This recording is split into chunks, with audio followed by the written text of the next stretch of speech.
नमस्कार. लोकशाही मराठीच्या क्रॉस फायरमध्ये मी विशाल पाटील आपल्या सगळ्यांचं स्वागत करतो. सध्या राज्यामध्ये नागपुरात हिवाळी अधिवेशन सुरू आहे. दुसरीकडे संपूर्ण राज्यभरामधील अनेक शहरांचा पारा हा महाबळेश्वरपेक्षा कमी झालेला आहे. त्यामुळे गुलाबी थंडीचं वातावरण अवघ्या राज्यभरामध्ये आहे. मात्र तरी देखील राजकारणामधील तापमान वाढवून ठेवणं, ते तापतं ठेवणं याची जबाबदारी सध्या राज्यातील कोणता नेता पेलतोय? तर ऑफकोर्स ते नाव आहे अंबादास दानवे यांचं. उद्धव बाळासाहेब ठाकरेंच्या शिवसेनेचे ज्येष्ठ नेते अंबादास दानवे. आणि ते सध्या कुठे आहेत, काय करतायत, असे जर अनेक प्रश्न तुमच्या मनात असतील तर त्याची थेट क्रॉसफायरच्या माध्यमातून उत्तर देण्यासाठी आपण त्यांना आमंत्रित केलेलं आहे. अंबादास दानवेजी, खूप खूप स्वागत आपलं क्रॉसफायरमध्ये. धन्यवाद. जय महाराष्ट्र. जय महाराष्ट्र. पहिला आणि महत्त्वाचा प्रश्न, जिल्हा प्रमुख, आमदार, विरोधी पक्षनेतेपद, what next for Ambadas Danve? जिल्हा प्रमुखाच्या आधी नगरसेवक, उपजिल्हा प्रमुख, मग जिल्हा प्रमुख. पण आत्ताच्या घडीला मी शिवसेनेचा नेता आहे. त्यामुळं शिवसेनेमध्ये संघटनात्मक स्तरावर जर विचार केला तर हे सगळ्यात वरची जबाबदारी आहे. मनोहर जोशी सर असतील, वामनराव महाडिक असतील, दत्ताजी साळवी असतील, दिवाकरजी रावतेसाहेब असतील, अशी मंडळी शिवसेना नेते म्हणून यांनी जबाबदाऱ्या पार पाडलेल्या आहे. काही जण पार पाडतात. सुभाष देसाई साहेब आहेत. आणि आता मग संजय राऊत साहेब, आम्ही सगळी मंडळी, अरविंद सावंत साहेब, अशी आता नंतरची सगळी मंडळी आता शिवसेना नेता म्हणून या जबाबदारीवर आहे. आणि मला असं वाटतं ही मोठी जबाबदारी संघटनेची आहे. याच्यापेक्षा संघटनेत मोठी जबाबदारी नसते. आणि मला असं वाटतं मी अतिशय तसं म्हणायला गेलं तर कमी वयात या जबाबदारीपर्यंत पोहोचलो, याचा मला स्वतःलाच सार्थ अभिमान आहे. आणि आपल्या पक्षाला देखील तो अभिमान आहे, कारण तुम्ही ग्राउंड लेव्हलपासून जे काम करत आलेला होतात त्याची नेहमी पोचपावती मिळत गेली. अगदी काही दिवसांपूर्वी तुमचेच मित्र असलेले चंद्रकांत खैरे यांनी एक महत्त्वाचं वक्तव्य केलेलं होतं की लवकरच पक्ष अंबादास दानवेंच्या खांद्यावर फार मोठी जबाबदारी देणार आहे. ती जबाबदारी काय असू शकते? काय अपेक्षा आहे पक्षाकडून अंबादास दानवेंची? हे पक्षाकडून काय अपेक्षापेक्षा मी पक्षाला काय देतो सगळ्यात महत्वाचं आहे. बरं, मीच जर पक्षाला दिलं नाही तर पक्ष मला काय देणार आहे? त्यामुळे मी फक्त माझ्यापुरतं नाही, मी सगळ्या शिवसैनिकाला सांगेल की मला पक्ष काय देतो याच्यापेक्षा मी पक्षाला काय देतो सगळ्यात महत्वाचं. जर मी पक्षाला दिलं ना तर मला आपोआप मिळेल एवढा मला आत्मविश्वास असला पाहिजे. आणि ते होत आलेलं आहे. मग तसाच आत्मविश्वास किंवा तशीच मानसिकता सर्व शिवसैनिकांनी नव्हे तर मी तर सगळ्या फक्त शिवसेनेपुरतं नाही, सगळ्याच पक्षातल्या कार्यकर्त्यांना मी भूमिका सांगतो की मला पक्ष काय देतो, तो कोणताही असेल, काँग्रेस असेल, राष्ट्रवादी असेल, भाजप असेल, आमची शिवसेना असेल, मी तिला काय देतो सगळ्यात मग जर त्या पक्षाला मी दिलं तर तो पक्ष मला आपोआप देईल. मला तर ही मानसिकता असली तर पक्ष आपोआप मोठा होत असतो. बरं, राज्यामध्ये हिवाळी अधिवेशन खरं तर सुरू आहे. तिथली प्रत्येक गोष्ट अंबादास दानवे सध्याच्या घडीला मिस करताना दिसत आहेत का? कारण आक्रमक असलेल्या अंबादास दानवे यांना महाराष्ट्रातली जनता तर मिस करताना दिसतीये. दुसरीकडे त्या ठिकाणी आपण नसल्याबद्दल मनात कुठेतरी खंत आहे? नाही, खंत वगैरे काही वाण. खंत अशी तर मी चक्कर म्हणून आलो असतो. हे बा, एकदा जी जबाबदारी पार पाडली ना तिच्याकडे वापस फिरून नाही पाहायचं. आता पुढची जबाबदारी काय करता येईल ते बघायचं. मागची जबाबदारी वापस रिव्हर्स नाही न्यायची, कधी पण पुढे जायचं. त्यामुळे मला याचा यत्किंचितही कोणत्याही प्रकारचं असं नाही की मी असायला ठीक आहे, ही प्रोसेस आहे, प्रक्रिया आहे राजकारणातली. आज ही, उद्या ती, परवा ती. आता तुम्ही बघितलं ना अक्षय खन्ना 11 वर्ष 2011 त्याला पिक्चर मिळाले नाही.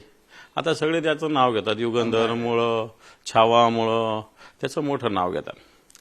तेव्हा मला असं वाटतं जी भूमिका आपल्याला जायची ती जात गेलं पाहिजे. मागे जाण्याचा प्रयत्न करू नये आपण. बिलकुल विचार पण करू नये की खंत पण ठेवू नये की हे असतं तर तसं. हे सोडून याला काही वाटण्याला अर्थ नसतो.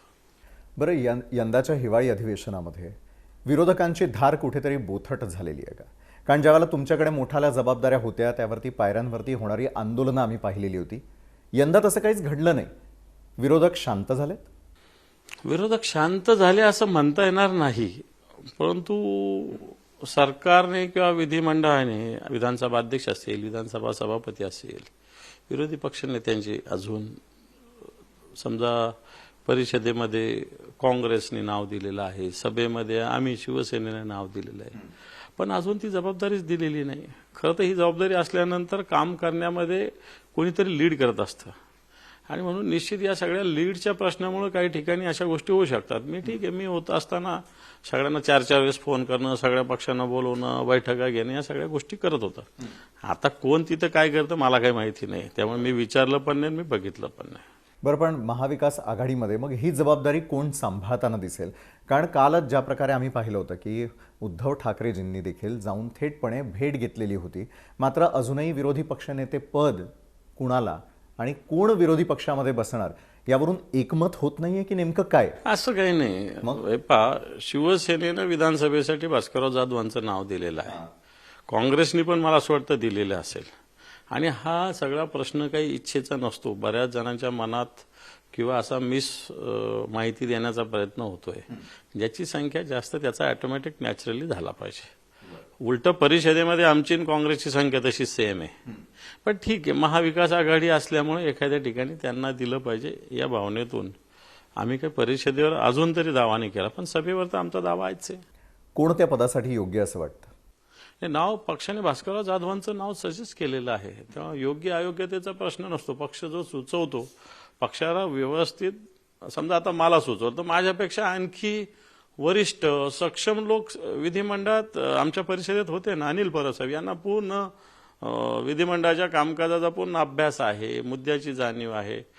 पण ठीक आहे, संघटनेनं मला दिली, कारण संघटना काय फक्त त्याच गोष्टी बघतो, योग्य अयोग्य अशातला काही भाग नसतो. संघटनेला वाटतं की राजपक्ष म्हणून एखादा माणूस आवश्यक आहे तर त्यालाही पुढे करत असते संघटना. बरं, पण राज्याच्या राजकारणात आणखी एक संभ्रम पाहायला मिळतो, नावावरून तो देखील खास करून, की भास्कर जाधव की आदित्य ठाकरे. हा जो संभ्रम आहे यातली नेमकी सत्यता काय आहे की तशा प्रकारच्या फक्त बातम्या पेरल्या जातात? मला असं वाटतं संभ्रमाचा प्रश्न येत नाही. सुस्पष्टपणे शिवसेना विधिमंडळ पक्षाने माननीय उद्धवजी ठाकरे साहेबांना सर्वाधिकार नावाचे दिले. उद्धवजी ठाकरे साहेबांनी भास्करराव जाधवांचं नाव विधिमंडळ सचिवालयाला कळवलं, त्याच्यामुळे आदित्य साहेबांचं नावाचा प्रश्नच येत नाही. आदित्य साहेब तर दोन्ही विधिमंडळाचे शिवसेनेचे नेते आहेत. विधानसभा आणि परिषद या दोन्ही मिळून जो विधिमंडळ पक्ष आहे त्याचे आदित्य साहेब प्रमुख आहेत. त्यांच्या अखत्यारीतच विरोधी पक्ष नेते राहतील ना, कोणी जरी झाले तरी. आणि असं काही आदित्य साहेबांचं नाव वगैरे कोणी सुचवलेलंच नाहीये. ही चर्चा उगतच्या उगत संघटनेमध्ये तर नाही होती चर्चा, पण तो मीडियामध्ये किंवा काही राजकीय पक्षात होती. अशी चर्चेची गरज नाही असं आम्हाला वाटतं. भास्करराव जाधवांची नाराजी दूर झाली आहे? नाही, नाराजीचा काय प्रश्न. भास्करांचा एक स्वभाव आहे, त्याला नाराजी थोडी म्हणता येईल. त्यांचा एक स्वभाव आहे सुस्पष्ट बोलणं, बिनधास्त बोलणं, मन मोकळं बोलणं. आपल्याला वाटतं त्यांचा स्वभाव आहे, तो ते व्यक्त होता, त्यामुळे नाराजी त्याला म्हणायची काही गरज आहे असं मला वाटत नाही. प्रत्येकाचा वेगवेगळा स्वभाव असतो, तो भास्कररावांचा आहे. मनात तसं त्यांचं काही नाही, ते तर संघटनेच्या विषयी काही असायचं काही कारण पण नाही. पण एक बिनधास्तपणे, मन मोकळेपणे, स्पष्टपणे बोलून टाकणं. आता काही जण न बोलता काही गोष्टी करत असतात, भास्करराव बोलून टाकतात. बरं, एका बाजूला राज्य सरकारला घेरण्याची फार मोठी संधी विरोधकांना होती, ती गमावली आहे का? कारण अनेक मुद्द्यांपैकी फक्त मी 2 मुद्दे आपल्या समोर मांडतो. एक म्हणजे वृक्षतोडीचा मुद्दा असेल किंवा जमीन घोटाळा प्रकरण असेल. कुठेच हे मुद्दे उपस्थित करताना विरोधक आक्रमकपणे का नाही दिसले? हे विधिमंडळात ते केले पाहिजे. सरकार संधी देतं नाही देतं मला माहिती नाही, मी काय सगळ्या कामकाजाची माहिती घेतली नाही. पण तू असं काही नाही की विधिमंडळातच मुद्दे मांडल्यावर सरकारला घेरता येतं. विधिमंडळाच्या बाहेरही सरकारला घेरता येतं. अजितदादांच्या मुलांचा कोंडव्याचा जमिनीचं प्रकरण हे 2 महिन्यापासून, आजही परवा कोर्टाने विचारलंच ना अजितदादाचा जो काय मुलाचं काय नाव मला वाचवण्याचा प्रयत्न केला. सरकार त्याचं नाव का घेत नाही? आम्ही हीच भूमिका मांडत होतो. आम्ही काही अजितदादांचे आम्ही काही दुश्मन नाही आहे, पण अजितदादा उद्या कोणी जरी असतं त्या ठिकाणी, जर अशा गोष्टी झाल्या असेल त्याला विरोध करायलाच पाहिजे होता. सरकार कुठं या बाजू ऐकते? सरकार तर अजितदादांच्या मुलाला वाचवतंय. Bharatiya Janata party of difference म्हणणारी party आज एवढ्या मोठ्या जमीन घोटाळ्यामध्ये एका प्रकारे जो कोणी याच्यातला संबंधित आहे त्याच्याकडे दुर्लक्षच करते भारतीय जनता पार्टी. त्या शीतल तेजवानीला अटक केली, पण ज्या कंपनीने घेतलं त्याला पण कारवाई झाली पाहिजे ना. बरं, 1% ज्याचा शेअर आहे त्याच्यावर कारवाई होते, 99% शेअरवाल्यावर कारवाई होत नाही. हा कोणता नवीन न्याय आलेला आहे? त्याच्यामुळं बाहेर सुद्धा सरकारला घेरता येतं. परवा मी नाही काही नोटाचं सगळं समोर आणलं प्रकरण, कॅश बॉम्ब टाकला होता, मी सगळं टाकलं. काय केलं सरकारने? सरकारला 25-50 लोकांनी तर प्रतिक्रिया दिली आतापर्यंत त्याच्यावर.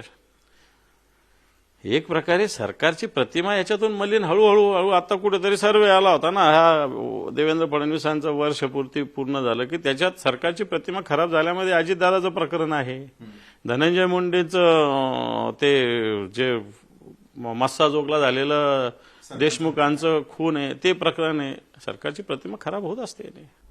बरं, पण सरकारची प्रतिमा जरी खराब असली तरी देखील सरकार त्यावरती योग्य ती पावलं उचलतंय असं तुम्हाला वाटतंय का? ज्या कारवाईची तुम्हाला आणि सर्वसामान्य जनतेला अपेक्षा आहे त्या अपेक्षा पूर्तीवरती सरकार खरं ठरतंय का? तुम्हाला सांगू, हे सरकार जे आहे ना, हे सरकार एक तर मोठं भ्रष्टाचारी सरकार आहे. कसं? अनेक केसेस आहे भ्रष्टाचाराचे पाडे जर वाचले ना, मी तर म्हणतो आता समजा ही 1 वर्षाची अनेक आहे, त्याच्या 3 वर्षाच्या आधी टेंडर्स बघा. आत्ता काल संभाजीनगरात एक कारवाई झाली, काहीतरी 77 कोटीचं बिल नाही दिलं म्हणून बीएनसीचं ऑफिस कोर्टाने ताब्यात घ्यायचा आदेश दिला. हे काय, हा भ्रष्टाचार नाहीये? आज तुमच्याकडे रक्कम किती आणि टेंडर किती काढले? सार्वजनिक बांधकाम विभाग, जलसंपदा विभाग, भ्रष्टाचार आहे.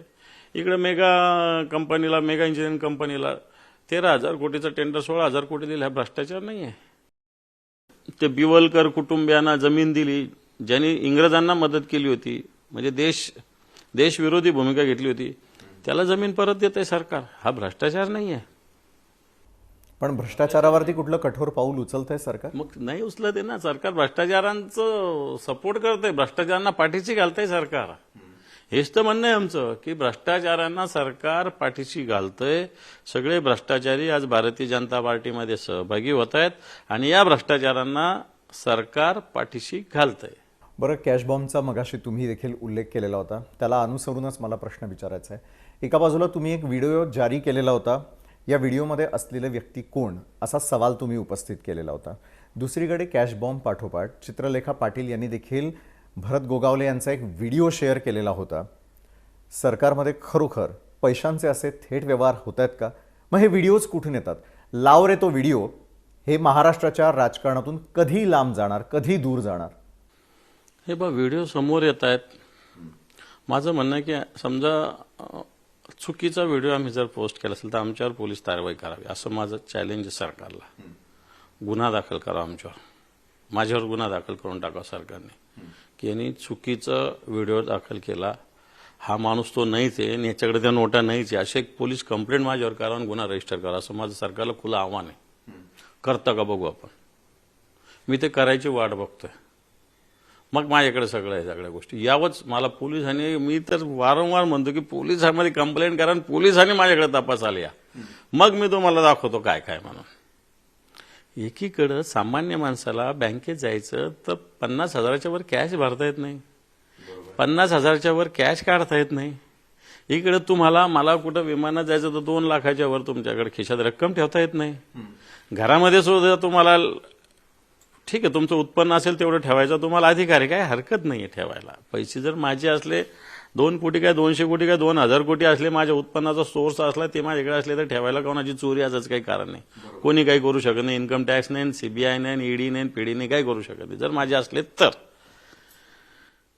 मग हे पैसे जर त्या कोण आमदार आहे त्याने दळवी, महेंद्र दळवी, जर त्यांचे असतील, मोजून घेतलेले दिसतात, ते दाखव मला किती आहे, कुठे आहे, कसे आहेत, कसे भरतो दाखव, असा तो व्हिडिओ आहे समोरच्याकडून. कारण यांना भरोसा नाही ना, खरंच 50 भरले का, खरंच 40 भरले का, 30 भरले का, 20 भरले, असा तो व्हिडिओ आहे. पण सरकार कुठं गुन्हा दाखल करत आहे? याच्यात एकमेव इमानदारीनं प्रामाणिकपणे भूमिका व्यक्त केली सुधीर भाऊ मुनगंटीवारांनी, बाकी एकाही माणसानी. कोणी सांगतं एआयचं आहे, कोणी सांगतं मॉब केलं आहे, कोणी म्हणतं घरभेदी आहे, कोणी म्हणतं तटकरेने दिलेलं आहे, कोणी म्हणतं अंबादाने ब्लॅकमेलर आहे. नेमकं एक काय आरोप करायचा ते तर ठरवा. पण दानवेंकडे हा व्हिडिओ आला कुठून? तो एक प्रश्न आहे. हे त्यांनीच सांगितलं की आमचेच घरभेदी म्हणून. याचं उत्तर त्यांनीच दिलेलं आहे की आमचेच घरभेदी करतात. आता समजा दळवीने सांगितलं की तटक्या दिला, तटक्यांचा माझा काही संबंध नाही. तटक्यांचा माझा आमचा कबड्डी संघटनेपुरता कधीतरी संबंध येत असतो. पॉलिटिकल तटक्यांशी माझं कधी कोणत्याच विषयावर, कारण ते इकडचे मी इकडचा, त्यामुळे आमचा कधी काही संबंध आले नाही तटक्यांशी. ठीक आहे, बोलणं भेटणं तर एक शिष्टाचार म्हणून असू शकतो, पण तो पॉलिटिकली सुनील तटक्यांचा माझं कधीच या विषयावर त्यांनी मला कधी फोन केला नाही, मी त्यांना कधी केलेलं नाही आहे. पण आता हे म्हणतात तटकरीने पाठवला. मग तटकरीने पाठवला याचा अर्थ तो खरा आहे. म्हणजे तटकरे तुमच्या आतमधल्या रूम पण व्हिडिओ पण पोहोचलेले हे पण तुम्ही कबूल करताय तटकरीने पाठवला. याचा अर्थ काय? की एकमेकांमध्येच विश्वासार्हता उरलेली विश्वासार्थ काय? याचा अर्थ तटकरे तुमच्या आतमध्ये घरात पोहोचलेले ना. हा त्याचा अर्थ आहे ना. तुम्ही बघा, तुमचंच बघा, तुम्हीच तुमचे प्रश्न, तुम्हीच तुमचे उत्तर आहे. खरं तर मला तटकरेंनी काही दिलेलं नाही या सगळ्या विषय. ज्यांनी दिलं त्यांच्यातलेच लोकांनी आणून दिलेलं आहे. उगाच नाव नको सांगायला, पण त्यांच्यातल्याच लोकांनी आणून दिलेले. नाव सांगायचं तर माझ्यावर एक गुन्हा दाखल करावा पोलिसांनी. मुंबईला करा आणि गुन्हा दाखल झाल्यास नाव समोर येणार. मग चौकशी करतील ना पोलीस, त्याच सांगेल ना मी. गुन्हा दाखल करावा माझं तर मत आहे. त्यांनी उगाच आबरू नुकसान आणि याची त्याची नोटीस पाठवण्यापेक्षा ना एक पोलिसात जाऊन गुन्हा दाखल करावा असं माझं स्पष्ट त्यांना म्हणणं आहे. माझ्यावर गुन्हा दाखल करावा आणि पोलिसांनी माझ्याकडे चौकशीला यावं. बिलकुल मजा येईल. निश्चितच आपण चॅलेंज दिलेलं आहे. सरकार ते चॅलेंज कशा प्रकारे घेतं यावरती तर नजर असेलच. मात्र दुसरीकडे एक महत्त्वाचा मुद्दा, तो म्हणजे राज्यातील शेतकऱ्यांचे प्रश्न किंवा मूळ प्रश्नांवरती अधिवेशनात चर्चा का नाही, जाणून घेऊयात अंबादास दानवे यांच्याकडून. अंबादास दानवेजी, बळीराजा आणि महाराष्ट्र, खरं तर बळीराजाशिवाय तो अपुरा आहे. मात्र बळीराजावरती कुठल्याच प्रकारची चर्चा का नाही होताना दिसून येत. एका बाजूला आत्महत्येचे आकडे सातत्यानं वाढताना दिसत आहे, जी राज्यासाठी, देशासाठी चिंतेची बाब आहे. नुकत्याच आलेल्या अहवालामध्ये तर प्रत्येक देशातील 2 आत्महत्यांपैकी 1 आत्महत्या ही महाराष्ट्रातल्या शेतकऱ्यांची असते. तुम्हाला, मला, सगळ्यांनाच मान खाली घालायला लावणारी ही फॅक्ट ज्या वेळेला येते, ही आकडेवारी समोर येते. त्रास नाही होत या गोष्टींचा सरकार किंवा विरोधकांना? खरं तर ही भयानक विदारक स्थिती शेतकऱ्यांची. 31,800 कोटीचं पॅकेज आता अतिवृष्टीनंतर सरकारने जाहीर केलं. काल परवाच मी एक माहितीच्या अधिकारात कोणीतरी प्रश्न विचारला होता, त्याचा पेपर माझ्याकडे आला होता. आम्ही सरकारला प्रश्न विचारला की अब्जावधी रुपये मुख्यमंत्री सहायता निधीला जमा झाले, 75,000 रुपयेच आतापर्यंत वाटले. मुख्यमंत्र्यांनी त्याला प्रतिसाद दिला आणि सांगितलं की आम्ही आतापर्यंत 14,000 15,000 कोटी रुपये वाटले. मी ग्राउंडला फिरतो, 14,000 15,000 कोटी वाटले. आता पुरवणी मागण्यामध्ये फक्त 15,000 कोटीची तरतूद केलेली आहे. तरतूद 100% पूर्ण होतेच, याच्यातला काही भाग नसतो. पण समजा आपण 15,000 कोटी दिले जातील शेतकऱ्याला किंवा त्यातली काही रक्कम दिली असेल असं समजू. तुम्ही 31,800 कोटीचं पॅकेज जाहीर केलेलं आहे. शेतकऱ्यांना तुम्ही सांगितलं NDRFचे निकष, SDRFचे निकष दुपटीनं द्यायचे सांगितले. रब्बीसाठी 10,000 रुपये आगाऊ द्यायला सांगितलं. आता रब्बी सांगावर कधी येते? आता डिसेंबर महिना आहे, रब्बी कधी येते? रब्बी सुरू होऊन 2 महिने होऊन गेले आणि तुम्ही मला सांगा की रब्बीसाठी पैसे देणार कधी देणार? रब्बीसाठी का पैशाची गरज होती की खरीपाचं पूर्ण नुकसान झालं होतं, पीक हातचं गेलं होतं. आणि मग रब्बी जर आपल्याला घ्यायचं असेल तर काहीतरी बियाणं थोडं बहुत काहीला 10,000 रुपये का होत नाही. ठीक आहे, 10,000 तर 10,000, भागते बुतकी लंगोटीसही म्हणता येईल त्याला. किती जणाला दिले? खरडून गेली जमीन. आता तुम्हाला सांगतो, खरडून गेलेली जमीन आहे ना 2-2, 3-3 वर्ष नीट होत नसते, खरडून जाते जमीन. अशी पूर्ण थरच्या थर निघून जातो, त्याला खरडून गेलेली जमीन म्हणतात. पूर्ण काही नदीकाठ असतो, काही ठिकाणी नदीचं पात्र फुटतं, काही ठिकाणी अतिवृष्टी, त्याच्यामुळे अशा पद्धतीने जमीन खरडून जाते. जमीन खरडून गेलं तर त्याला तशाच पद्धतीचं पुन्हा माती भरावं लागते, पूर्ण त्याला भराव टाकावा लागतो. हे काम 1 वर्षाचं नसतं, हे काम वर्ष, 2 वर्ष, 3 वर्ष असं लागत असतं. कारण इकडची जमीन आणि याचं जमिनीचं स्तर सांभाळावं लागतो. त्याच्यात बऱ्याच सायंटिफिक, शेतकऱ्यांना त्या गोष्टी माहीत आहे, त्याला काय सायंटिस्ट आणण्याची गरज नाही, आम्हाला ती माहिती कसं करायचं. पण त्याला सरकारने सांगितलं होतं की 3.5 लाख रुपये दिले जातील. माझं सरकारला आव्हान आहे की एका शेतकऱ्याला 3.5 लाख रुपये दिल्याचं उदाहरण त्यांनी या महाराष्ट्रात दाखवावं. एकाही शेतकऱ्याला 3.5 लाख म्हणजे 3,47,000 रुपये द्यायचं कबूल केलं. तर एकाही शेतकऱ्याला अजून 3,47,000 काय 47,000 सुद्धा NDRFचे नाही मिळाले. चला, बाकी तर 3 लाख रुपये तुम्ही मनरेगाचं सांगितलं, हे तर बाजारात तुरी या, बरोबर आहे. हा झाला अतिवृष्टीचा मुद्दा. आत्महत्या शेतकऱ्यांच्या होत आहेत. देशात जी आत्महत्या त्यातली 1 आत्महत्या महाराष्ट्रात होते. मराठवाड्यामध्ये 1 जानेवारीपासून आत्तापर्यंत 1100 आत्महत्या झाल्या. म्हणजे तुम्ही 365 दिवस अजून व्हायला 20 दिवस बाकी आहे समजून घ्या. आणि याच्यात 1100 आत्महत्या झाल्या म्हणजे 350 दिवस झालेले आहे. 350 दिवसात 1100 म्हणजे रोज 3 आत्महत्या होत आहेत मराठवाड्यात, रोज 3. याला कारण काय आहे? आता तुम्ही सोयाबीन घेऊन येतात, विदेशातून आयात करतात. तिकडे सोयाबीनचा भाव वेगळा ठरवला, शेतकऱ्याला किती मिळतो? कापसाचं तसंच, कापसाचे ग्रेड करून टाकले, 2-2, 3-3 ग्रेड करून टाकले. शेतकऱ्याच्या कापसाला दर मिळत नाही. त्याच्यात मध्ये तर याने CCIने 4.5 क्विंटलचंच मर्यादा ठेवली होती कापूस खरेदीची. म्हणजे माझा कापूस किती पिको 4.5 क्विंटलच खरेदी करणार, म्हणजे उरलेल्या व्यापाराच्या घशात घालायचं. नुसत्या अतिवृष्टीनं शेतकरी त्रस्त आहे असं नाहीये. अतिवृष्टी एक नैसर्गिक संकट आहे, याला सरकार मदत देऊ शकतं, बाकी काही करू शकत नाही, हे मला मान्य आहे. मी काही एकच बाजू सरकारच्या विरोधाची असं नाही घेणार, हे मला मान्य आहे. राज्याची आर्थिक स्थिती असताना कसं द्यायचं, काय द्यायचं. पण तुम्ही रिकामचोट खर्च करताय. 86,000 कोटीचा तुम्हाला शक्तीपीठ देतो आणि इथं शेतकऱ्यांची 32,000 कोटी रुपये तुम्हाला देता येत नाही. हे मला याच्यातलं सांगायचं. मला बाकी पैशाचं सोंग आणता नाही, या गोष्टी कळतात. पण तुम्ही आता या आयात निर्यात धोरणाने काही करू शकत नाही का? आता ऊस उत्पादक शेतकऱ्यांची काय स्थिती आहे? कारखाने कशा पद्धतीनं त्यांना लूटतायत शेतकऱ्यांना. आणि म्हणून बेसिक या गोष्टी तर सरकारच्या हातातल्या. मी अतिवृष्टी सरकारच्या हातातली नाही आहे, हे मी मान्य करेल. पण सोयाबीनचे भाव, कापसाची स्थिती, ऊसाची स्थिती, कांद्याची स्थिती, याचं काय? कांदा आता मी मुंबईत विचारलं तर 60 रुपये 80 रुपये मिळतो. आमच्या इथं 10 रुपये कांदा मिळतो आमच्या मार्केट कमिटीला, 10 रुपये किलो. म्हणजे शेतकऱ्याकडून केवढ्याला घेता तुम्ही आणि इथपर्यंत केवढ्याला येतो? पैसे कोणाच्या खिशात जातात? हे कुठं जातात? पण ही परिस्थिती सुधारणार असं सरकारने येण्यापूर्वी सांगितलं होतं. दलाल हटवले जाणार. मला सांगा ना, मी शेतकऱ्यांना सांगतो, न्याय मिळणार. कांदा नाशिकला जा, संभाजीनगरला जा, 10 रुपयांनी कांदा आहे. मुंबईत या तो 80 रुपयांनी कांदा आहे. मला सांगा, 10चं 20 समजू शकतो, 30 समजू शकतो, 80 रुपये तर होतं. मग हे कोणाच्या खिशात पैसे जातात? तर हे पैसे काही शेतकऱ्याला मिळत नाही आणि ग्राहकालाही मिळत नाही. समजा 10 रुपये शेतकऱ्यांनी जर घेतला असेल तर ग्राहकाला 20 रुपयाला द्यायला काही हरकत नाही. आता ग्राहकाला 80 रुपये मिळतं तर शेतकऱ्याला 40-50 तर मिळाले पाहिजे. पण शेतकऱ्याला 10 रुपये काय 8 रुपये 6 रुपये सुद्धा मिळत नाही. ही शेतकऱ्यांची स्थिती. सोयाबीनचं सुद्धा तसंच आहे, कापसाचं सुद्धा तसंच आहे, ऊसाचं सुद्धा तसंच आहे. मग बियाण्याचे भाव काय? आता आमचे आजोबा सांगतात, माझी आजी सांगत होती, आजोबा सांगत होता, कापसाचा भाव आणि सोन्याचा भाव 1 तोळ्याचा सारखा होता. 50-60 वर्षापूर्वी. समजा त्यावेळेस आम्ही कापूस पिकवत होतो, त्यावेळेस तर कोरडवाहू शेती होती. आता तरी आमच्याकडे पंप आले, हे आले, ते आले, बरंच मॉडिफाय. आता AI वर आम्हाला खत टाकता येतं, केमिकल्स मिळतं. आता आम्हाला इथं बसून मला शेती करता येते मोबाईलवर. आता मला काय लागे शेतातच जायची गरज नाही पडत आता, बरोबर का नाही? पण आमचे आजोबा सांगतात की कापसाचा भाव 1 क्विंटलचा आणि सोन्याचा 1 तोळ्याचा भाव सारखा होता.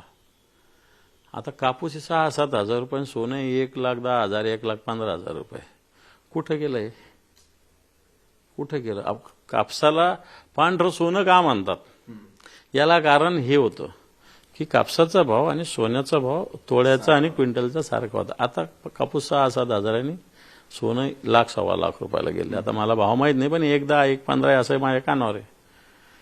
आणि मग ही बेसिक ही स्थिती आहे. बेसिक मला ठीक आहे, नैसर्गिक संकट आलं, सरकारची मदत, सरकार पैशाचं सोंग शकत, या सगळ्या गोष्टी कबूल आहे. पण मग बोलू नये ना तुम्ही. बाकीच्या योजनाला रिकामा काय तुम्हाला कोणी मागितलं होतं का एवढे पैसे द्या म्हणून? त्याच मुद्द्यावरती यायचंय खरं तर, की एका बाजूला मुख्यमंत्री सहायता निधीवरती तुम्ही प्रश्न उपस्थित केला.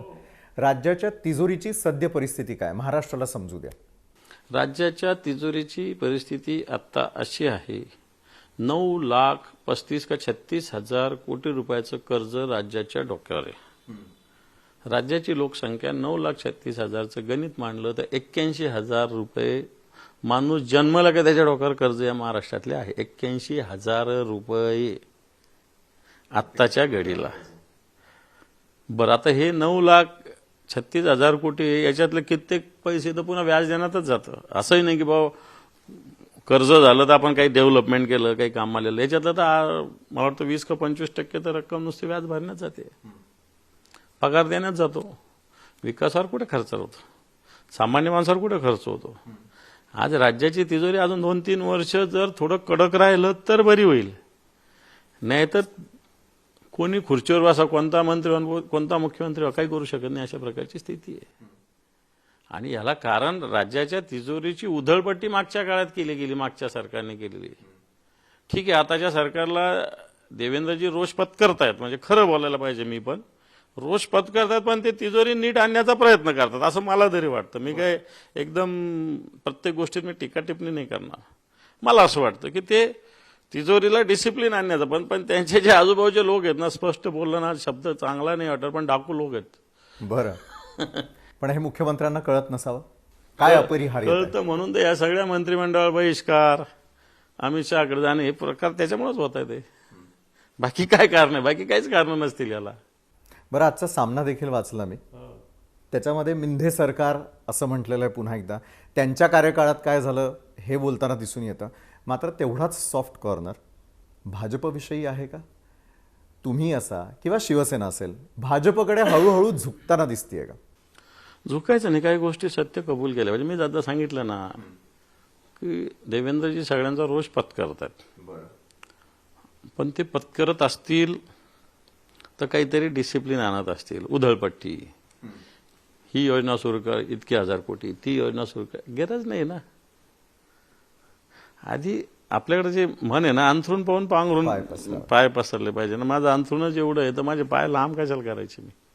हे मागच्या काळात राज्याचं झालेलं एक कल्याणकारी राज्य आहे आपलं, आदर्श राज्य आहे आपलं, महाराष्ट्राचं नाव या देशामध्ये आहे. तर मला वाटतं त्या अँगलनीच आपण पुढे गेलं पाहिजे. उगाच आपण बाकीच्यांसारखं फरफटत नाही गेलं पाहिजे की एमपीने असं केलं, यूपीने असं केलं, कर्नाटक.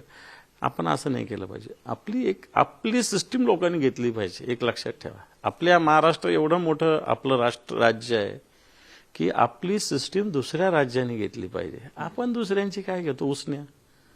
निवडणुका येतील जातील, ठीक आहे, निवडणुका तुम्ही जिंकले, तुम्हाला शुभेच्छा आहे, नो डाऊट. जिंकले असते आमच्यातल्या गडबडीमुळं किंवा तुम्ही ईव्हीएम मॅनेज केल्यामुळं वगैरे वगैरे, द्या सोडून, जे झालं ते झालं. पण मला असं वाटतं आपल्या राज्याची जी प्रतिमा आहे ती खराब होता कामा नये. याचं आत्ताच्या घडीला मला असं वाटतं की कोणी काळजी घेत नाही. थोडे बहुत देवेंद्रजी घेत असतील एवढंच दिसतं. बरं, पण अजूनही राज्याचे निर्णय घेत असताना दिल्ली दरबारी का जावं लागतंय? नाराजी नाट्य आहे, फॉर्म्युला ठरवायचा आहे, अशी कोणती अपरिहार्यता आहे जी राज्यात न सुटता थेट दिल्लीत सोडवावी लागते? याच्यात काही विशेष नाही आहे, कारण हे पक्षच ह्या फुटीजमुळे दिल्लीवाल्यांनी केलेले आहे. आणि हे लोक दिल्लीचे बटीक आहेत. दिल्लीवाल्यांनी कान समजा डोळे वटारले तर हे नीट बसतील. दिल्लीवाल्यांसमोर हे तोंड उचलून बोलूच शकत नाही, कारण दिल्लीवाल्यांनी तसे यांना भरपूर दिलेलं आहे. तुमच्याकडे तुम्ही गद्दारी करून तुम्हाला बक्षीस दिलं मुख्यमंत्री पदाचं 2-3 वर्ष, याच्यावरती काय बक्षीस पाहिजे तुम्हाला? रोज रोज कोण करणार तुम्हाला मुख्य? एका पक्षात करत नाही रोज रोज एखाद्याला, तर दुसऱ्या पक्षावाले तुम्हाला कशाला करतील? त्याच्यामुळे ह्या अपेक्षा पण नाही ठेवल्या पाहिजे, मला असं वाटतं. पण हे पक्षच मुळे दिल्लीच्या इशाऱ्यावर चालणारे आहेत. हे पक्ष वेगवेगळ्या चुकीचे सगळ्या गोष्टी केल्या, मग त्यांचं सगळं रेकॉर्ड बनलं, त्या कारणातून हे पक्ष फुटलेले आहेत. हे काही पक्ष याच्यातले बरेच जण काही फार मनापासून फुटलेले अशातला काही भाग हे आम्हाला कळतं. आम्हालाही माहिती आहे की हे फार कोणाला शिवसेना तोडावी वाटली असेल किंवा अजितदादाला शरद पवारांना सोडावं वाटलं असेल, हे फार छातीवर दगड घेऊन निर्णय यांनी घेतले असतील. पण हे का घेतले? की यांनी काहीतरी चुकीचं काम केलंय. मग केंद्रीय यंत्रणा कशा असतात याचा सगळं रेकॉर्ड ठेवतात, याच्या सगळ्या बनवतात, उद्या कोणाला जेलमध्ये टाकू शकतात. आणि मग या भीतीपोटी हे सगळे पक्ष निर्माण झाले आणि हे दिल्लीची भारतीय जनता पार्टी चालवते. त्याच्यामुळे यांना जाऊन तिथेच सांगावं लागतं. बरं, असंही नाही की देवेंद्रजी आणि दिल्लीवाले वेगळे, ते एकच असतात. उगाच आपल्याला असं वाटायचं की दिल्लीचा देवेंद्रजी ऐकत नाही, देवेंद्रजी असं काही नसतं. भारतीय जनता पार्टी देवेंद्रजी असतील नाही तर कोणी अमित शहा असतील, हे ठरवून या सगळ्या गोष्टी करतात. हे काही याला माहिती नाही त्याला माहिती नाही, या गोष्टीला मला माहिती आहे या सगळ्या गोष्टी. त्यामुळे असं काही होत नसतं. ही एक त्यांची सिस्टीम ठरलेली, एक कामाची पद्धत ठरली, त्या पद्धतीने ते करतात. राज्यामध्ये आणखी एक घडामोड घडताना दिसली, ती म्हणजे विधानसभा निवडणुकीमध्ये पराभव आल्यानंतर काँग्रेसपासून थोडंसं दूर राहणं, राज ठाकरेंशी वाढलेली जवळीक असेल आणि त्यानंतर अंबादास दानवेजी हे आता भाजपवासी होणार आहे, त्यांना कुठेतरी त्याकडनं ऑफर आहे आणि त्याचबरोबर भाजपचे ते निकटवर्ती आहेत. संघाचे यापूर्वी झालेले जे आजपर्यंत ते त्यांच्यावरचे संस्कार आहेत ते त्याला नेमके कारणीभूत आहेत का, की मग सावरकरांच्या भूमिकेवरून आणि काँग्रेसची जी खास करून भूमिका आहे त्यामुळे कुठेतरी बोटचेपी भूमिका ही शिवसेनेला घ्यावी लागते का? अंबादास दानवेजी विधानसभेतला पराभव, त्यानंतर झालेलं आत्मचिंतन, कुठेतरी आता राज ठाकरेंशी जवळीक आणि काँग्रेसपासून दुरावा, असं होताना दिसतंय का शिवसेनेचं?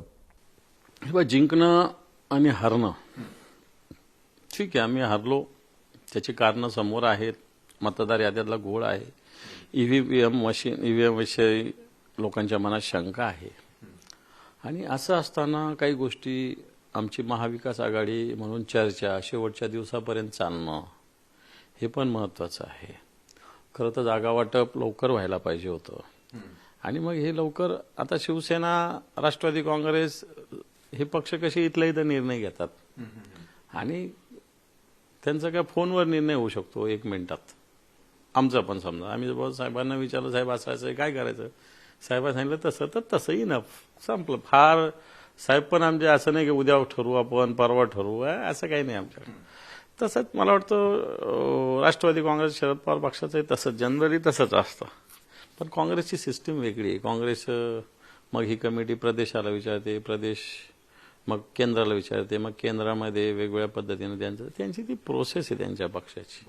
आता त्या प्रोसेस कसं आहे, आम्हाला अशा प्रोसेसची सवय तशी नाही. आम्हाला कसं एक गाव 2 तुकड्याची सवय, त्याच्यामुळे त्या गोष्टी त्यापेक्षा झाल्या असतील किंवा झाल्या असाव्या. परंतु महाविकास आघाडी म्हणून आताही आम्ही बऱ्याच ठिकाणी नगरपालिका एकत्रित लढलेलो आहे आणि येणाऱ्या महानगरपालिकेमध्ये सुद्धा बऱ्याच ठिकाणी अशाच पद्धतीनं महाविकास आघाडी एकत्रित लढेल अशा पद्धतीनं काही ठिकाणी चर्चा चालू आहे.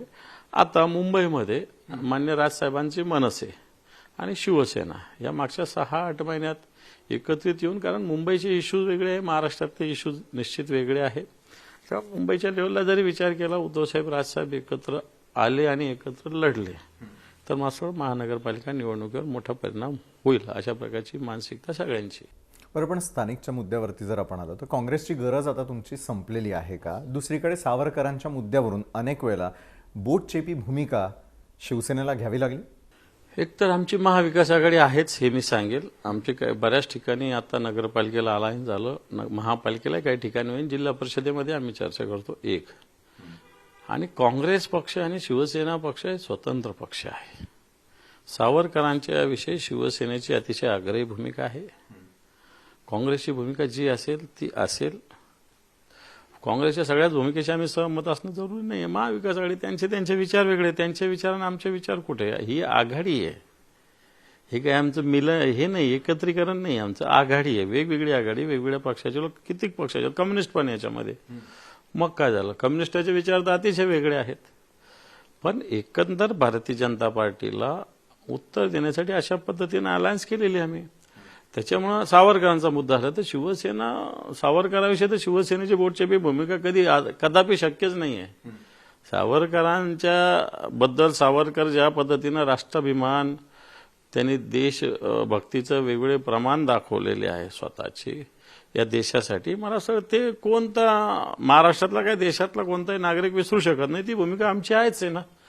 काँग्रेसची भूमिका वेगळी असू शकते, त्याच्याशी आम्ही काही बोलणार नाही, परंतु आमची शिवसेनेची भूमिका सावरकरांच्या विचाराची आहेच. बरं, राजकारणातल्या अनेक प्रयोगांपैकी आणखी एक प्रयोग केला जाऊ लागलाय आणि तो म्हणजे दोन्ही ठाकरे बंधू एकत्र येणं.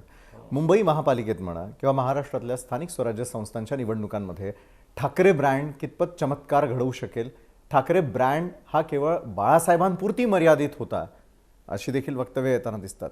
मग सत्यता काय? हे पहा, आज शिवसेनेची उद्धवजींच्या फक्त 20 जागा निवडून आलेल्या आहे, यांच्या 232 आहे, 10 पट. तरी उद्धवजींचा धसका का? कुणाला? भाजप, शिंदे गट कोणावर टीका करतात? उद्धवजीवर. हे बघ, टीका करणं काय वाईट असं मी मानणार नाही. टीका करावी, बिलकुल केली पाहिजे. टीका चालू आहे म्हणजे चांगल्या गोष्टी चालू आहे समजायच्या. टीका नाही झाली तर मग आपण काहीच करत नाही असा त्याचा अर्थ आहे. त्यामुळे टीकेला घाबरायची गरज नाही असं मला वाटतं. मी एक राजकीय पक्षाचा कार्यकर्ता आहे. चळवळीतला काय करतात त्यामुळे टीकेला घाबरून आपण कोणत्या गोष्टी कराव्या किंवा करू नये अशातला काही भाग नाही. टीका होत राहील. त्यामुळे टीका उद्धवजीवर होते. याचा अर्थ उद्धवची टार्गेट आहे तुमचं. टार्गेट कोण असं असतो? कोणी असं का ज्याच्यात दम नाही तो टार्गेट माणूस असतो का? ज्याच्यात ताकद येतोच माणूस टार्गेट असतो. आणि म्हणून भले आमच्या जागा कमी झाल्या असतील परंतु आज तळागाळात संघटन आमचंच आहे, लक्षात ठेवा. आणि आमचंच असताना आता नव्यानं राजसाहेब सुद्धा आता मनसेतले लोक कोण आहे तसे? मूळ सगळं आमचंच आहे ना, एकत्रच आहे ना सगळं. ठीक आहे, आता काही झालं असेल आधी राजसाहेब वेगळं मागच्या 10-20 वर्षात गेले असतील परंतु आता हे सगळे एकत्र येत आहेत. शिवसेना प्रमुखांचं ते स्वप्न होतं. आणि या विशेषतः मुंबईमध्ये ज्या पद्धतीनं मराठी माणसावर अन्याय होता, तिसरी भाषा सक्तीचं, हिंदी भाषा सक्तीचं सरकारने प्रयत्न केला. काय झालं? नरेंद्र जाधव गावोगाव गेले या महाराष्ट्रात. प्रत्येक गावातून फोन येतात आम्हाला. एका गावात त्यांना असं सपोर्ट मिळाला का? कोणीच हिंदी भाषा सक्तीची ठेवू नका म्हटलं, कोणी त्याच्या बाजूने नाही राहिलं. याचा अर्थ काय? याचा अर्थ काय की उद्धव साहेब आणि राजसाहेबांनी मांडलेली भूमिका ही योग्य भूमिका आहे. आणि आज मुंबई कोणाची आहे? ठीक आहे, आपल्या हिंदुस्थानात कोणालाही कुठेही जाण्याचा राहण्याचा अधिकार आहे पण त्याच्या नावावर नाही होत. आज आमच्या समजा एखाद्या ग्रामीण भागामध्ये 100 वर्ष जुनं जरी एखादं बाहेर घाललं त्याला पाहुणं घर म्हणतात. काय म्हणतात? तुम्हालाही माहिती, तुम्ही ग्रामीण भागातले, की पाहुणं घर आहे म्हणतात. खरं त्या गावाशी त्याला कधीच ठीक आहे मान देतील, पान देतील, रामराम करतील, श्यामश्याम करतील, लग्नात टोपी उपरणं घालतील, बाकी त्याच्या पुढे नाही. बरोबर आहे? तसंच असतं. हे समजदार को इशारा काफी. संपला विषय. पाहुणं घर म्हणतात तसे पाहुणे आहेत. आलेले बायच्या राहा, खा, प्या, व्यवस्थित राहा, मुंबईत पोट भरा, काही प्रॉब्लेम नाही.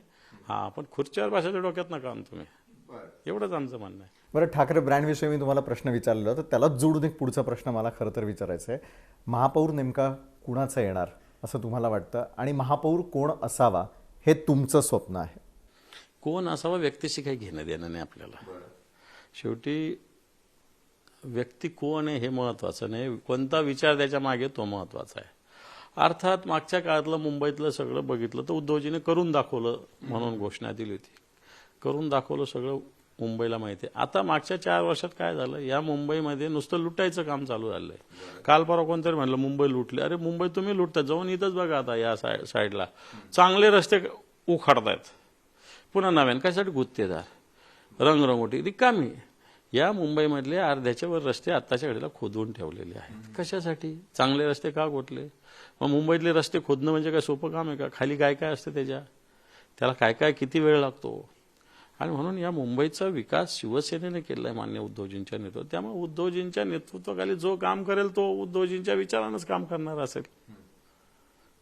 त्यामुळे तोच असेल महापौर, बाकी कोण असणार? बरं, मग खरी शिवसेना कोणती? कारण आजही दिवसभरामध्ये एक चर्चेचा विषय ठरला तो म्हणजे शिंदे सेना की मग उद्धव बाळासाहेब ठाकरेंची शिवसेना.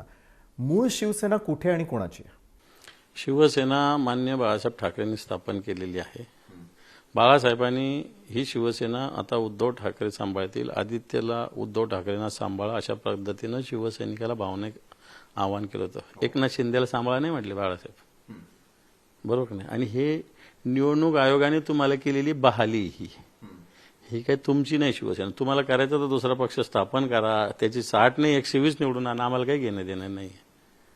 पण ही शिवसेना बाळासाहेब ठाकरेंची जी उद्धवजी आता चालवतात, निवडणूक आयोगाच्या आणि अमित शहाच्या आशीर्वादानं तुम्हाला निवडणूक. अजून कोर्टात प्रकरण आहे, काय येत नाही 4 वर्ष.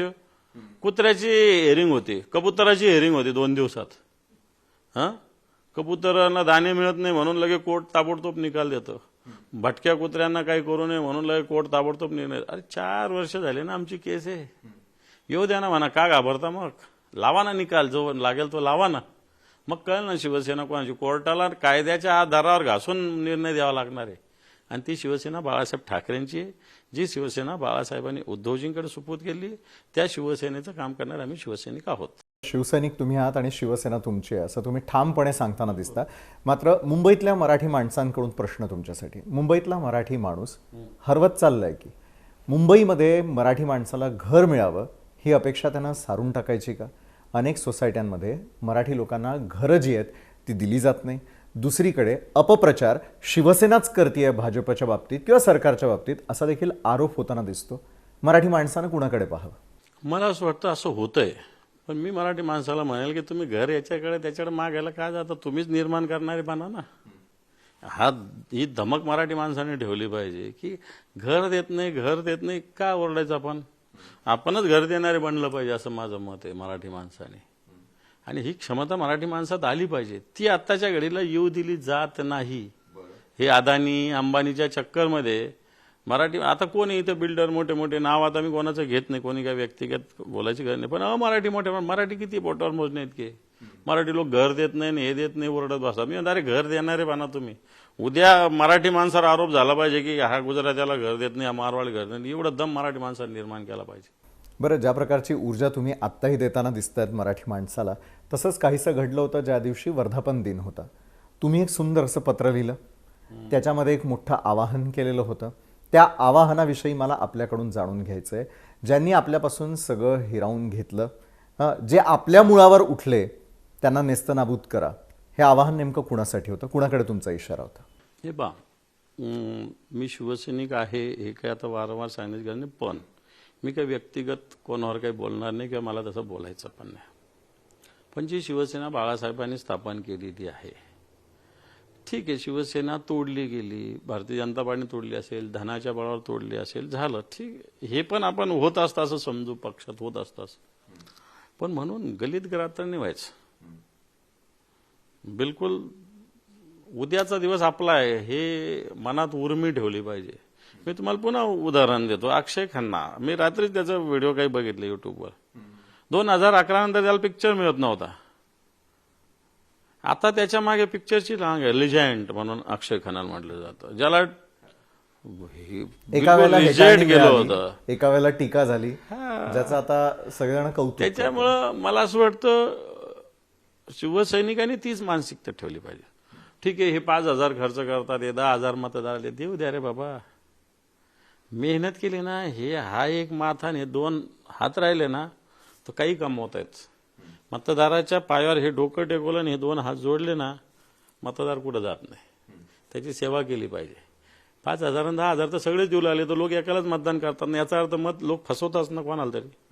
आता आम्ही नगरपालिकेला पाहिलं, शिंदेच्या सेनाने म्हणता येणार त्यांना, शिंदेच्या पक्षाने दिले 5-10 हजार, भाजपच्या लोकांनी दिले 5-10 हजार, अजितदाजी लोकांनी आम्ही थोडे दिले. पण आता 3 दिले, लोक तर मतदान एकालाच करणार. याचा अर्थ 2 जणांची खोटं पैसे घेऊन खोटं बोलतात. याचाच अर्थ पैसे न देता लोक मतदान करतात किंवा पैसे घेऊन दुसऱ्याला मतदान करतात. त्यामुळे शिवसैनिकांनी परिश्रम करण्याची जिद्द ठेवली पाहिजे. बिलकुल. मी आता सांगतो, हे जिल्हा परिषद, पंचायत समिती, नगरपालिका मागं होत जाईल. आपण 2029 डोक्यात ठेवू. 2029 साठी आज 2025ला पण कामाला लागू. अवघड काम नाहीये, काही अवघड काम नाहीये, हे होऊ शकतं. हाच माझं सगळ्या शिवसैनिकाला नेहमी सांगणार, हे घाबरायची गरज नाही, लढू. आणि शिवसेना बाळासाहेबांनी स्थापन केली, कुठं सांगितलं होतं की आपला मुख्यमंत्री बसेल, आपला आमदार होईल? एक मराठी माणसाला न्याय हक्कासाठी लढणारी शिवसेना आहे, ते लढू. बरं, मग शिवसेनेच्या मुळावरती नेमकं कोण उठलं, त्यांचा बंदोबस्त तुम्ही कसा करणार आहात? हे पहा, जनता हळूहळू करते. आता मी अजून माझं पूर्ण अधूर नाही झालं की शिवसैनिकाला सांगतो आणि जनतेलाही सांगतो मी की भारतीय जनता पार्टी खूप मोठी, कसली खूप मोठी पार्टी, केंद्रात काय आहे? नितीश कुमार आणि चंद्राबाबूच्या सपोर्टवर भारतीय जनता पार्टी चालतील. काय भारतीय जनता पार्टी मोठी आहे? 5-10 जागा इकडे तिकडे झाल्या असत्या ना, तर भारतीय पंतप्रधान आपला आला असता. पंतप्रधान आपला आला असता, हे मुख्यमंत्री काय यांना आपल्या मागे शेपूट घोळत फिरवला असतं यांना, कोणी जरी असतं तरी. त्याच्यामुळे फार आपण लांब आहे असं समजायची गरज नाही. हा माझा मुद्दा आहे. किती लोक आले भारतीय जनता पार्टी? मला तर 234 का 230 खासदार निवडून आले. मेजॉरिटी थोडी भारतीय जनता पार्टी चालली. याचा अर्थ तुम्ही केंद्रात हरू शकता. केंद्रात नरेंद्र मोदी पंतप्रधान होणार म्हणून असतानाही भारतीय जनता पार्टीला कमी जागा मिळाली, हे तर मग तसे छोटे लोक आहेत मोदीजींसमोर. मोदीजींना तरी आपण मानू, ठीक आहे, व्यक्ती मोठी आहे, बलवान आहे, आणखी काय बोल, पण हे तर त्यांच्यासमोर काहीच नाही ना. मग यांना हरवणं काही अवघड काम थोडी आहे. म्हणून हा जर निर्धार ठेवला, अवघड काम नाही असं माझं मत. आणि मी तर म्हणेल शिवसैनिकांना, आपण 288च्या 288 मतदारसंघात तयारी करू. काही नाही, रोज एक गाव करत चालू आपण. अजून आपल्याला 2029 आहे, 4 वर्ष आहे, 1200 दिवस आहे, 1200, 1300, 1400 दिवस आहे आपल्याला. रोज एकेकाने एक एक गाव केलं तर मला असं वाटतं 1400 दिवसात एकेकाने 1000 गावं जर एकेकाने करायचं ठरवलं माझ्यासारख्याने एक 1400-1500 दिवसात, तर सगळ्यांनी ठरवलं ते महाराष्ट्राला काय लागतं, अवघड आहे काय. बरोबर आहे. मायक्रो प्लॅनिंगवरती तुमचा खरोखर भर आहे. जाता जाता एक शेवटचा प्रश्न मला आपल्याला विचारायचा आहे की महाराष्ट्राच्या जनतेसमोर सरकार विरोधात बोलण्याची धमक ही संजय राऊतांमध्ये होती. सध्या प्रकृती अस्वास्थ्य कारणामुळे अनेक वेळेला सगळेजण त्यांचं बोलणं भेटणं हे मिस करताना दिसतात. मात्र ती जबाबदारी सक्षमपणे तुम्ही देखील पेलून दाखवली. त्यांची कमतरता तुम्ही सरकारला जाणवू दिली नाही. ही जबाबदारी कशी आणि का उचलावीशी वाटली? खरं तर संजय राऊत साहेब बोलतायत, त्यांची प्रकृती लवकरच चांगली होणार आहे. मी संजय राऊत साहेबांना मागच्या आठवड्यात भेटून आलेलो आहे. त्यांची प्रकृती आणखी चांगली होईल, आणखी चांगली होवो ही परमेश्वरच्यांनी प्रार्थना मी करेल. एक, संजय राऊत साहेबांचा आवाका मोठा आहे, माझा छोटा आहे. संजय राऊत साहेब दिल्लीमध्ये मागच्या 24-25 वर्षांना दिल्लीत आहे, संपादक आहेत, सामनाचे संपादक आहे, त्याच्या आधी वेगवेगळ्या पाक्षिकात मासिकात संपादक आहे. त्यामुळे त्यांचं ते साहित्य, राजकारणी, पत्रकारिता या अँगलने त्यांचा व्हास्ट असा सगळा आवाका आहे. माझा आवाका तसा एक मी ग्रामीण भागातला सामान्य कार्यकर्ता आहे, तेवढाच माझा आवाका आहे.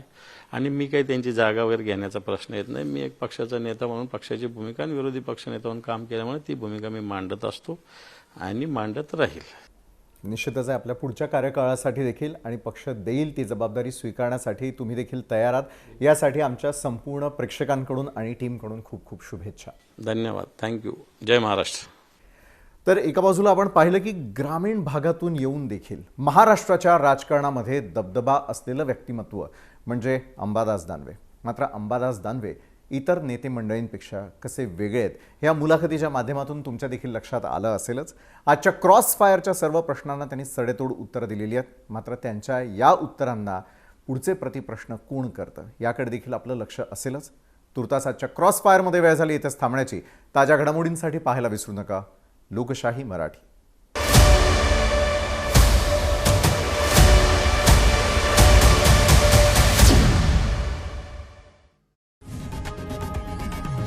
लोकशाही मराठी ऐका, पहा, जागरूक रहा.